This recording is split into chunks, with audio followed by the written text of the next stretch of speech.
मी माझ्या आई-वडील दोघांचीही लाडकी मुलगी होते. माझ्या आई-वडिलांचं देखील एकमेकांवर खूप प्रेम होतं. पण एके दिवशी मी माझ्या बाबांसोबत एका गरोदर स्त्रीला पाहिलं. ती स्त्री माझ्या बाबांसोबत काहीच बोलत नव्हती, पण त्यांच्या बरोबरीने चालत होती. म्हणून मला थोडं आश्चर्य वाटलं. मी त्यावेळी लहान होते, म्हणून मला वाटले की ती स्त्री आमच्याच नातेवाईकांमधली कोणीतरी असेल किंवा माझ्या बाबांच्या कोणी ओळखीतली असेल. असा विचार करून मी तो विषय तिथेच सोडून खेळायच्या नादी लागले. पण दुसऱ्या दिवशी देखील मी जेव्हा माझ्या मैत्रिणींसोबत मैदानात खेळत होते आणि माझे बाबा कामावरून घरी येत होते, तेव्हा त्यांच्या गाडीवर मला ती स्त्री दिसली जी की 8 ते 9 महिन्यांची गरोदर असेल. यावेळी मी शांत बसले नाही. मी लगेचच बाबांच्या मागे गेले, कारण मला बघायचे होते की ती बाई कोण आहे जी नेहमीच मला माझ्या बाबांसोबत दिसते. बाबांची गाडी आमच्या घराजवळच थांबली. मग ती बाई आणि माझे बाबा सोबतच गेटच्या आतमध्ये गेले आणि बाबा तसेच घरात गेले होते, म्हणून मीही पटकन घरात गेले. माझे बाबा फ्रेश होत होते आणि माझी आई माझ्या बाबांसाठी चहा बनवत होती. मी घरात गेल्यावर इकडे तिकडे बघू लागले आणि आईला विचारू लागले की आई, अगं ती आंटी कुठे गेली जी बाबांसोबत आली होती? माझ्या आईने आश्चर्याने माझ्याकडे बघितले आणि मला म्हणाली की तनू बेटा, कोणती आंटी ग? तेव्हा मी म्हणाले की अगं तीच ना, जिला आता बाळ होणार आहे. यावर माझी आई हसली आणि म्हणाली की तुझे बाबा बाहेर आले की तूच विचार. मग काही वेळाने बाबा फ्रेश होऊन बाहेर आले. तेव्हा मी लगेचच बाबांना विचारलं की बाबा, कोण आहे ती आंटी जी आता तुमच्या सोबत आली आहे? काल देखील मी तुम्हाला तिच्यासोबत बघितलं होतं, आजही बघितलं. आता मात्र माझी आई जरा चिंतेत येत माझ्या बाबांकडे बघत बोलू लागली की काय हो, ही तनू काय बोलत आहे? कोणत्या बाईला सोबत घेऊन फिरतात तुम्ही? तेव्हा माझे बाबा म्हणाले की तू तुझ्या मुलीलाच विचार की तिने कोणत्या बाईला माझ्यासोबत बघितलंय ते. तेव्हा मी म्हणाले की अहो बाबा, मी त्याच बाईबद्दल बोलत आहे जिच्यासोबत तुम्ही आत्ता घरामध्ये आलात आणि ती प्रेग्नेंट देखील आहे. इतकं मोठं पोट आहे तिचं, मी माझ्या डोळ्यांनी बघितलंय. आता मात्र माझ्या आई आणि वडील दोघंही खूप चिंतेत पडले. माझे बाबा माझ्यावर खूप रागवले आणि म्हणाले की वेडी झाली आहेस का तू तनू? काय बोलत आहेस तू हे? अगं, मी एकटाच घरात आलोय आणि कोणत्या स्त्रीला मी गाडीवर बसून आणलंय? मला माझ्या बाबांचं हे बोलणं खोटं वाटत होतं, म्हणून मी घरभर त्या स्त्रीला शोधत होते. पण खरंच घरात तर कोणीच नव्हतं, म्हणून मी गप्प बसले. पण माझी आई चिंतेत पडली. माझी आई माझ्या वडिलांवरच नाराज होत होती. त्यांना म्हणत होती की माझी मुलगी इतकी काही लहान राहिली नाही की तिला काही कळत नाही. खरं सांगा, कुठे गेले होते तुम्ही त्या बाईसोबत आणि कुणाला गरोदर केलं? तेव्हा माझे बाबा रागातच आईला म्हणाले, हे बघ वर्षा, तुझ्या मुलीला टीव्ही बघणं कमी कर म्हणावं. काहीही बघते आणि मग हे असे विचार करून त्रास देत असते. त्या दिवशी रात्री मला झोपच आली नाही. मला सारखं माझ्या वडिलांसोबत आलेलीच ती स्त्री आठवत होती जी माझ्याकडे बघून स्मित हास्य करत होती. माझे वडील आमच्यापासून नक्कीच काहीतरी लपवत आहे असेच मला वाटत होते. 2-3 दिवसानंतर मला परत ती स्त्री बाबांच्या ऑफिसच्या जवळ दिसली. मी तिच्यावर लक्ष ठेवले. मला माझ्या आईला याबद्दल सांगायचं होतं, म्हणून आज पूर्ण माहिती घेऊनच मी आईसोबत बोलणार होते. माझ्या बाबांची सुट्टी झाली आणि ते आपल्या बाईकजवळ येऊन थांबले. ती स्त्री माझ्या बाबांच्या इतक्या जवळ उभी होती, पण तरी सुद्धा माझ्या बाबांचं लक्ष तिच्याकडे नव्हतं, म्हणून मला आश्चर्य वाटलं. माझे बाबा साधा एकही शब्द तिच्याशी बोलले नव्हते. आता बाबांनी गाडी सुरू केली की ती लगेचच माझ्या बाबांच्या मागे गाडीवर बसली. मला वाटलं माझ्या बाबांचं आणि त्या स्त्रीचं भांडण झालं असावं, म्हणूनच ते दोघे एकमेकांसोबत बोलत नसावेत.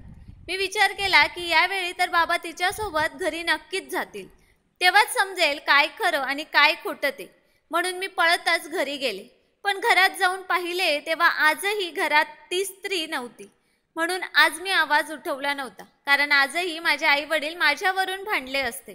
म्हणून फक्त एकटं बाबांसोबतच बोलू असं मी ठरवलं. आमच्या घरात देवपूजा प्रचंड होत असे, त्यामुळे आम्हा बहीण भावांना देखील देवाची प्रचंड आवड होती.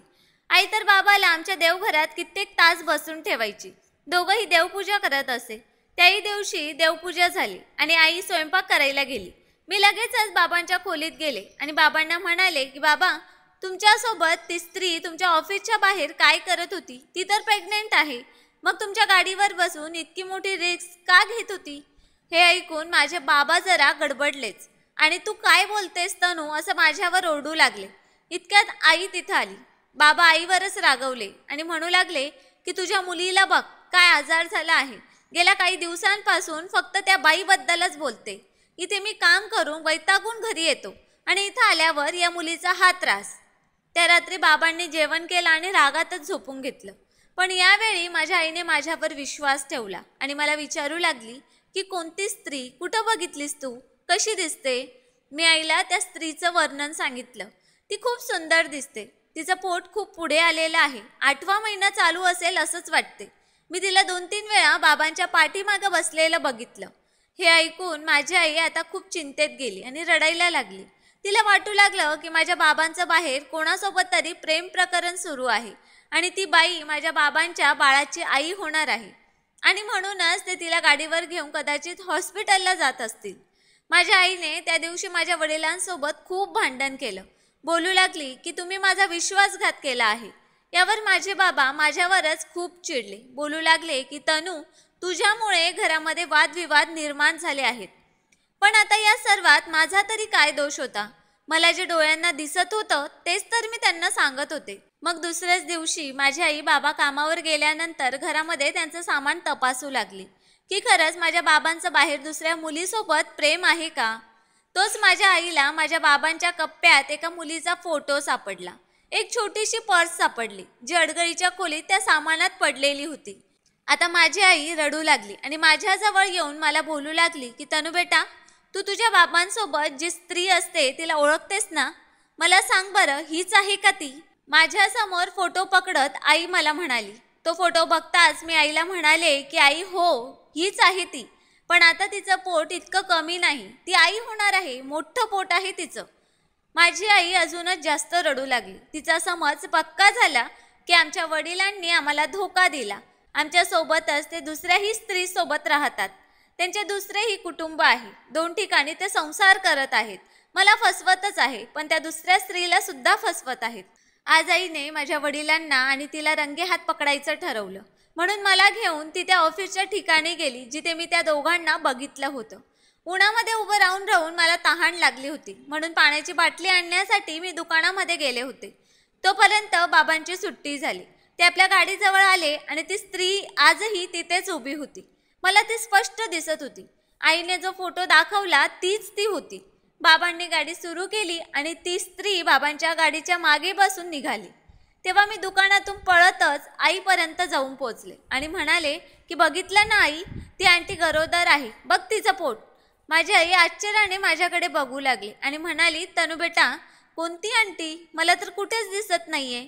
तेव्हा मी बोलू लागले की अगं आई, ती बघ ना, बाबांच्या मागे गाडीवर बसलेली आहे. माझं बोलणं ऐकून आई माझ्याकडे घाबरून बघत बोलू लागली, अरे बेटा तनू, बाबा तर एकटेच चालले आहेत गाडीवर. तेव्हा मी म्हणाले, अगं आई बघ ना, तिचं पोट किती मोठं आहे, ती बाबांसोबतच आहे, मला तर दिसते. मी तर नेहमी बघते तिला बाबांसोबत. आता मात्र माझी आई खूपच घाबरली, कारण माझ्या बाबांच्या गाडीवर कोणीच बसलेलं नव्हतं. आम्ही दोघेही पटकन घरी आलो. नेहमीप्रमाणे बाबा आतमध्ये आले होते. मी आईला म्हणाले की तीही त्यांच्यासोबत आतमध्ये आली असावी, बघच तू. घाईतच आम्ही दोघे घरात आलो, पण आमच्या घरात कोणीच नव्हतं. आता मात्र माझी आई विचारात पडली. काय बोलावं तिला काहीच समजेना. ती मला म्हणाली की तनू बेटा, जा तू तुझ्या रूममध्ये अभ्यास करत बस. मी तुझ्या बाबांसोबत या विषयावर बोलते आणि चांगलीच विचारपूस करते, तू काळजी करू नकोस. माझ्या बोलण्यावर माझ्या आईने विश्वास ठेवला असंच मला वाटलं, म्हणून मी माझ्या रूममध्ये अभ्यास करायला निघून गेले. पण माझ्या मनात खूप प्रश्न निर्माण होते. त्यामुळे तिथेच दरवाजा मागे लपून मी आईबाबांचं बोलणं ऐकू लागले. आणि मग आईबाबांचं बोलणं ऐकून मला खूप मोठा धक्का बसला. माझ्या अंगावर काटा आला. हृदयाचे ठोके प्रचंड वेगाने वाढले होते. माझे बाबा फ्रेश होऊन बाहेर आले तेव्हा माझ्या आईने त्यांना चहा बनवून दिला. तिला टेन्शनमध्ये बघून माझे बाबा तिला म्हणाले की काय झालं वर्षा, तू इतकी टेन्शनमध्ये का दिसत आहेस?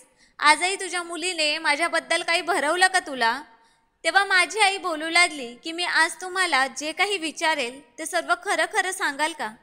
यावर लगेचच बाबा म्हणाले की ठीक आहे, विचार तू. माझी आई माझ्या बाबांना विचारते की तुमचं माझ्या अगोदर कोणा मुलीवर प्रेम होतं का? यावर बाबा हसले आणि म्हणाले की तुझ्यावर प्रेम करून आता पस्तावा येत आहे ग, तर दुसऱ्या कुणावर कशाला प्रेम करू परत? माझी आई म्हणाली, मजाक करू नका, खरोखर सांगा. तेव्हा बाबा माझ्या आईला म्हणाले की हे बघ वर्षा, माझ्या आयुष्यात तूच माझं पहिलं आणि शेवटचं प्रेम आहेस. मी तुझ्या व्यतिरिक्त कधीच कुणावर प्रेम केलं नाही. मग ही कोण आहे? माझ्या बाबांना आईने फोटो दाखवत विचारलं.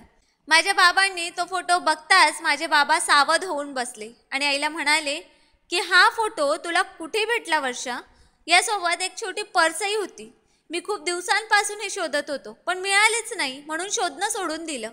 तेव्हा आई बोलू लागली की कोण आहे ही मुलगी? तिचा फोटो आणि तिची पर्स तुमच्याजवळ काय करते ते सांगा. तेव्हा बाबा काही वर्षांपूर्वीच्या आठवणीत गेले आणि आईला म्हणाले की मी जेव्हा या शहरात पहिल्यांदाच नोकरी करण्यासाठी आलो होतो, तेव्हा इथे शेजारीच मागे एक खोली भाड्याने घेतली होती.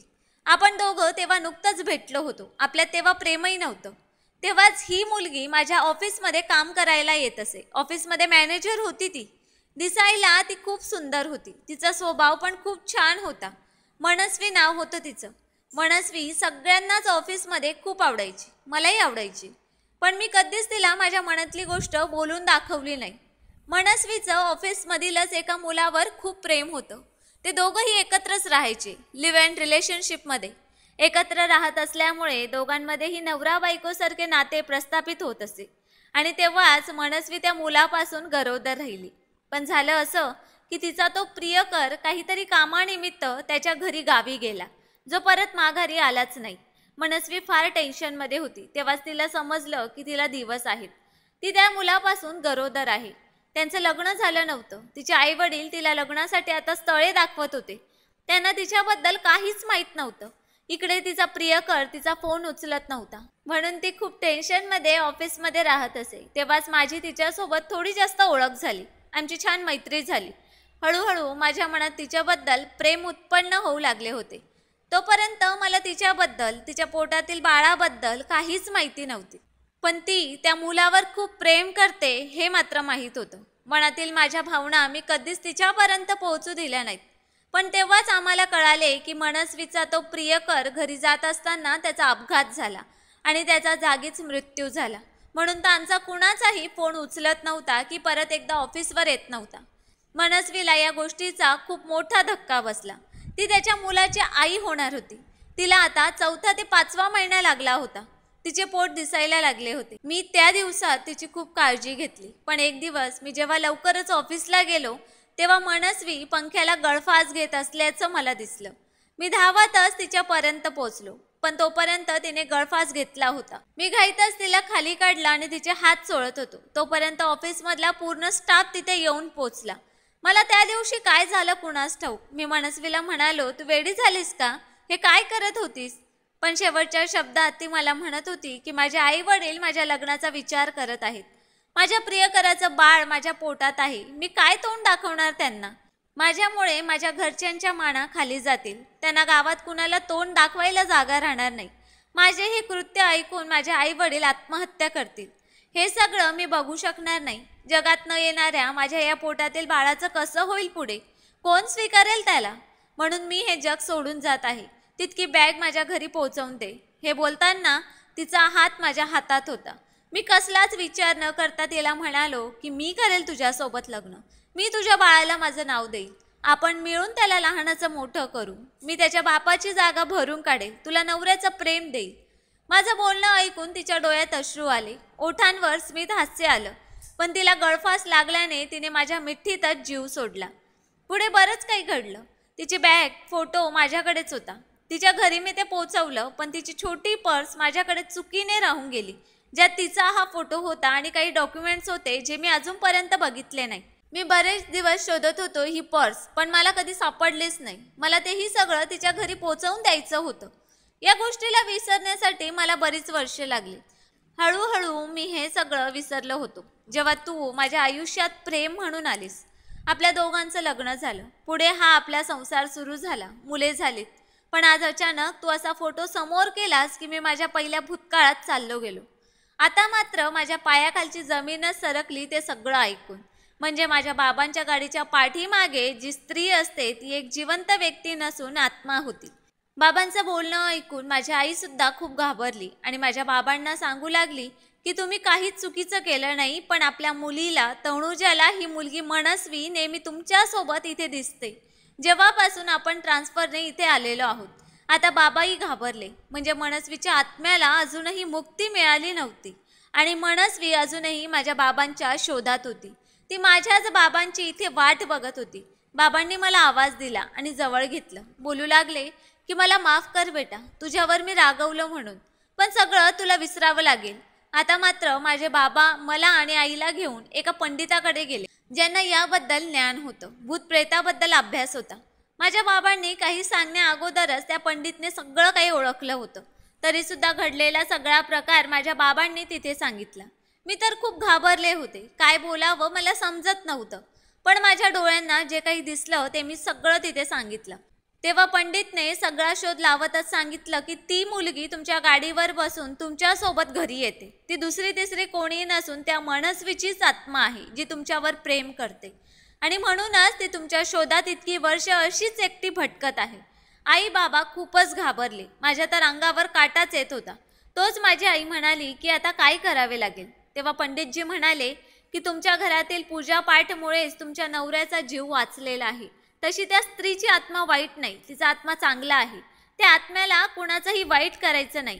त्या मनस्वीचा जीव जाताना तुमच्या नवऱ्याचा हात तिच्या हातात होता, म्हणूनच तिचा जीव तुमच्या नवऱ्यात अडकला आणि म्हणूनच ते त्याच्यासोबत राहते, पण त्याला काहीही इजा करत नाही. माझे बाबा लगेच म्हणाले की पण माझ्या मुलीला हे सगळं कसं दिसतं? माझ्या परिवाराला काही त्रास तर नाही ना? तेव्हा पंडितजी म्हणाले की तुमच्या मुलीची आणि त्या आत्म्याची नावरास एक आहे, म्हणून तिला ती दिसते, पण तिने अजूनही तिलाही कधीच इजा पोहोचवली नाही. उलट ती तिला बघून हसते. तर आम्हाला काय करावे लागेल? माझ्या आईने घाबरत विचारलं. तेव्हा पंडितजीने सांगितलं की तुम्हाला मनस्वीच्या घरी जाऊन तिच्या घरच्यांना सगळं काही सत्य सांगावं लागेल. तिच्या आईने काही वस्तू अजूनही घरात जपून ठेवलेल्या आहेत, त्या गंगेत अर्पण कराव्या लागतील. तुमच्याजवळ सुद्धा तिचे हे सामान आहे ते तिच्या घरापर्यंत पोहोचून द्यावे लागेल, म्हणजे ती मुक्त होईल. तिला फक्त तुमच्याकडून हेच हवे आहे. त्या पंडितला प्रेत आत्म्याची खूप माहिती होती, म्हणून आम्ही त्यांच्यावर विश्वास ठेवून आई बाबा, मी आणि माझा लहान भाऊ मनस्वीच्या गावाकडे निघालो. तिच्या गावी गेल्यानंतर समजले की तिच्या घरची परिस्थिती खूपच गरीब आणि हलाखीची झाली होती. खरं तर त्यांच्या मुलीने असं केल्यामुळे त्यांचे नाव पूर्ण खराब झाले होते. तिच्या वडिलांसोबत भावासोबत कुणीही काम करायला तयार नव्हते आणि म्हणूनच ही परिस्थिती निर्माण झाली होती. मोठ्या घरातून एका छोट्या घरात त्यांना यावं लागलं होतं. खायचेही त्यांचे हाल होते, पण ते आपल्या मुलीवर खूप प्रेम करायचे, म्हणून त्या आईने तिच्या लग्नासाठी ठेवलेले दागदागिने, कपडे त्याला अजूनही हात लावला नव्हता. आमची मुलगी परत येईल, आम्ही तिचं लग्न करू, असंच ती माऊली बोलत होती. मला दिसत होतं माझ्या बाबांसोबत अजूनही ती मनस्वी आंटी आहे आणि तिच्या डोळ्यात पाणी आहे. मी खूप घाबरलो होतो. माझी आई मला डोळ्यांनीच विचारत होती की ती इथेच आहे का? मी हो म्हणाले. माझे बाबा त्यांच्याजवळ तिथे पोहोचले आणि त्या मनस्वीबद्दल जे काही ऑफिसमध्ये घडलेलं होतं ते सगळं काही तिच्या घरच्यांना सांगितलं. तिच्या पोटातील बाळ पाप नव्हतं, ते दोघं लग्न करणार होते. लवकरच त्यांच्याबद्दल तुम्हा सगळ्यांना सांगणार होते, म्हणूनच एकत्र राहत होते, कारण इतक्या मोठ्या शहरात एकटी मुलगी राहणं सोपं नसतं. बाबांनी सगळं काही तिच्या घरच्यांना सांगितलं. आजही तुमच्या मुलीचा आत्मा भटकत आहे हे देखील सांगितलं आणि आपल्याजवळ असणारा तिचा फोटो आणि तिची ती प्रस त्यांनी तिच्या आईकडे दिली. ही तुमची अमानत आहे जी माझ्याकडे राहिली होती. ती पर्स त्या आईने खोलून बघितली. त्यात एक चिठ्ठी निघाली, ज्यात लिहिलं होतं की आई बाबा, मी उद्या तुम्हा सगळ्यांना सोडून माझ्या बाळासह माझ्या प्रेमाकडे जात आहे. मला माहीत आहे की तुम्ही मला माझ्या बाळासहित स्वीकारणार नाहीत. हे जग मला जगू देणार नाही, म्हणून मला त्याच्याकडे जावंच लागत आहे. पण माझा जीव आजही तुमच्या सगळ्यांकडे लागून आहे. तुमच्या सगळ्यांना भेटण्याची माझी मनापासून इच्छा होती, पण कोणत्या तोंडाने भेटू बोलू समजत नाही. तुम्ही माझ्या शिक्षणाला खर्च केला, माझ्यावर डोळे झाकून विश्वास ठेवला, म्हणून मी इतकी मोठी प्रगती केली, एक नाव कमवले, पण त्यासोबत प्रेम करण्याची चुकीही केली. पण माझ्या नशिबात हे प्रेम, नवरा, मूल, बाळ काहीच नव्हते, म्हणून हे असे घडले. सोडा, जाऊ द्या, का नशिबाला दोष देऊ. असो, मी 3 ठिकाणी या शहरात जागा घेऊन ठेवली आहे. आज माझ्याकडे सगळं काही आहे जे फक्त तुमचं सगळ्यांचं आहे. काही डॉक्युमेंट्स आहे ते दादाला दाखव, त्याला समजेल. आणि माझ्या बँकमध्ये बॅलन्सही इतका आहे की तुम्ही तुमचं पूर्ण जीवन आरामात घालवू शकतात. मी माझ्या पॉलिसी पण सोडून जात आहे, ज्यात मी आईबाबांचं नाव दिलं आहे. मी हा वाईट निर्णय यासाठीच घेतला आहे की मी माझ्या होणाऱ्या नवऱ्याशिवाय अजिबात राहू शकत नाही. मला त्याच्यासोबत लग्न करायचं आहे. आमचं बाळ या जगात येणार आहे हे सुद्धा त्याला माहीत नाही. त्याला मला हे सगळं सांगायचं आहे, म्हणून आज मी त्याच्याकडेच जात आहे. मला माफ करा. तुमचीच मुलगी मनस्वी. ती चिठ्ठी वाचून मनस्वीचे आई वडील भाऊ रडू लागले. खरंच मनस्वीने काही डॉक्युमेंट्स त्या पर्समध्ये ठेवले होते. त्यात काही प्रॉपर्टीचे कागदपत्र होते, बँकेचे पासबुक होते, ज्यात तिने कामाला लागल्यापासून सेव्हिंग जमा करून ठेवली होती. या आई वडिलांची जी हालाकीची परिस्थिती होती ही तिला बघवली जात नव्हती. म्हणूनच माझ्या बाबांचे ट्रान्सफर परत एकदा त्याच शहरात झाले जिथे मनस्वी आणि माझे बाबा भेटले होते. म्हणजे तिनेच हे घडवून आणले होते. आता माझ्या आईने बाबांनी मनस्वीच्या आईला तिच्यासाठी सांभाळून ठेवलेले कपडे दागिने गंगेमध्ये अर्पण करायला सांगितले. पूर्ण ब्राह्मणांकडून विधी करून घेतला आणि आता तिच्या आत्म्याला शांती मिळाली. तो मनस्वीचा आत्मा जाताना स्मित हास्य माझ्यासोबत करत होता. आता मला तिची भीती वाटली नव्हती. मी देखील हातानेच तिला बाय केलं. माझ्या आई वडिलांच्या डोळ्यात पाणी होतं. तिचे आई वडीलही माझं बघून तिला हातानेच बाय करत होते. अशा प्रकारे त्या मनस्वीच्या आत्म्याला शांती मिळाली, जे आपल्या आई वडिलांसाठी त्यांच्या सुखासाठी तडफडत होती. माझ्या बाबांवर तिची नजर होती, कारण शेवटच्या श्वासात माझे बाबा तिच्या जवळ होते. म्हणून तिने बाबांना पकडले होते, कारण तिचे काही मौल्यवान सामानसुद्धा बाबांकडे होते, जे माझे बाबा विसरले होते. तिने माझ्या बाबांना पकडले, त्रास द्यायला नाही तर तिची मदत करायला. आणि माझे बाबा पण खूप समाधानी होते हे सगळं करून. मी तेव्हा इयत्ता 8वीत शिकत होते. आमच्या घरात मी, माझा एक लहान भाऊ आणि माझे आई वडील राहत होते. आमचे खूप हसते खेळते कुटुंब होते. पण अचानक जेव्हा बाबांची ट्रान्सफर एका दुसऱ्या शहरात झाली होती आणि हे सगळं तिथून पुढे घडलं होतं.